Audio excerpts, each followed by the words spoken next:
Subscribe करें मेरे channel को और बेल आइकॉन को प्रेस करें लेटेस्ट वीडियो हासिल करने के लिए। ये सब फ्री है। अगर वीडियो अच्छी लगे तो थम्स अप करें।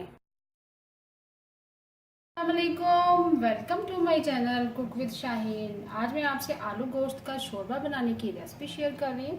चलिए अपनी रेसिपी को हम स्टार्ट करते हैं। आलू गोश्त का शोरबा बनाना स्टार्ट करते हैं। बकरे का गोश्त मैंने लिया है 600 ग्राम है। सबसे पहले वो शामिल करेंगे। स्मॉल साइज का एक प्याज है, 8 से 10 अदर लहसुन के जवे हैं, स्मॉल साइज का एक टमाटर है।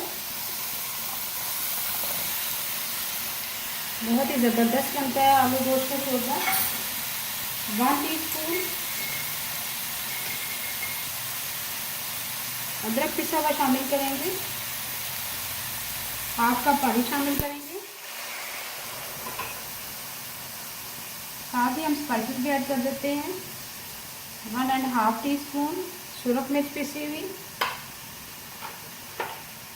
हाफ टी स्पून हल्दी पाउडर। लास्ट में हम नमक ऐड करेंगे 1 टीस्पून भर के। स्पाइसेस आप अपनी मर्जी से शामिल कीजिएगा। स्टार्ट में हमने हाफ कप पानी शामिल कर दिया है।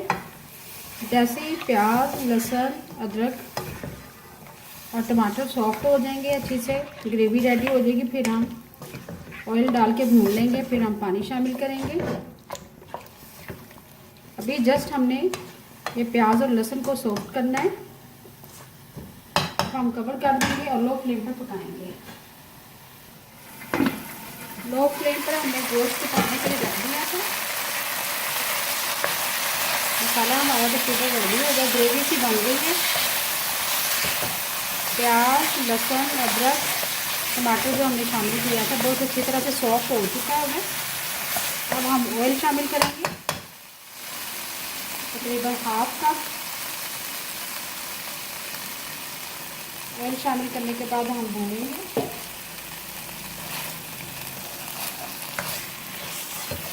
मीडियम फ्लेम पर।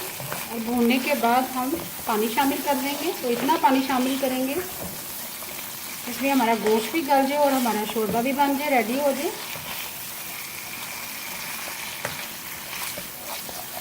अब मीडियम फ्लेम पर भूनेंगे। जैसे अच्छे से भून जाएगा फिर पानी शामिल करेंगे। गोश्त को हमने मीडियम फ्लेम पर भून लिया है। गोश्त अभी हमारा फुल डन नहीं हुआ, अभी कच्चा है, क्योंकि अभी हमने सिर्फ थोड़ा सा जस्ट मसाला शामिल करने के बाद प्याज, जिंजर गार्लिक पेस्ट और हाफ कप पानी शामिल करने के बाद हमने पकने के लिए रख दिया था, ताकि मसाला हमारा खड़ा खड़ा ना रहे। अब हम पानी शामिल कर देंगे। पानी हम इतना शामिल करेंगे जिसमें हमारा शोरबा भी रेडी हो जाए, हमारा गोश्त भी अच्छी तरह से गल जाए। अब इसी पानी में हमारा गोश्त भी गलेगा और शोरबा भी रेडी हो जाएगा। जैसे ही हाफ थोड़ा सा डन होता है गोश्त, फिर हम इसमें आलू शामिल करेंगे।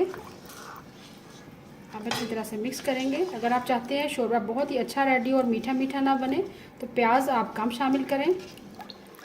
सब बहुत ही अच्छा शोरबा रेडी होता है। अब हम कवर कर देंगे और लो फ्लेम पर, मीडियम फ्लेम पर पकाएंगे। गोश्त में हमने पानी शामिल करने के बाद पकने के लिए रख दिया था मीडियम फ्लेम पर। गोश्त हमारा गल गया, तकरीबन हाफ डन हो चुका होगा। अब इसमें आलू शामिल कर देंगे। आलू मैंने 300 ग्राम लिए। आलू भी साथ ही गल जाएंगे।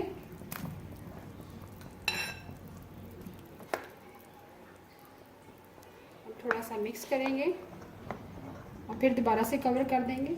जैसे आलू अच्छी तरह से सॉफ्ट हो जाएंगे और गोश्त भी अच्छी तरह से गल जाएगा, फिर चूल्हा बंद कर देंगे। लास्ट में हरा धनिया और हरी मिर्चें शामिल करेंगे। आलू डालने के बाद हमने मीडियम फ्लेम पर पकने के लिए रख दिया था आलू गोश्त। गोश्त भी हमारा गल चुका है, अब चूल्हा बंद कर देंगे। शोरबा भी हमारा थिक हो चुका है। और लास्ट में हम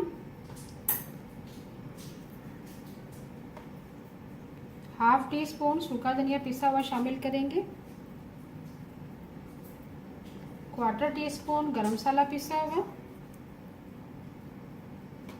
और लास्ट में हम हरा धनिया शामिल करेंगे। बहुत ही लजीज आलू गोश्त तैयार है। अभी मैं आपको डिश आउट बहुत ही मज़ेदार आलू गोश्त का शोरबा तैयार है। उम्मीद है आपको आज की मेरी रेसिपी पसंद आई होगी। आपको अगर आज की रेसिपी पसंद आई है प्लीज़ मेरे चैनल को सब्सक्राइब करें, लाइक करें, कमेंट करें और शेयर करें। Thank you.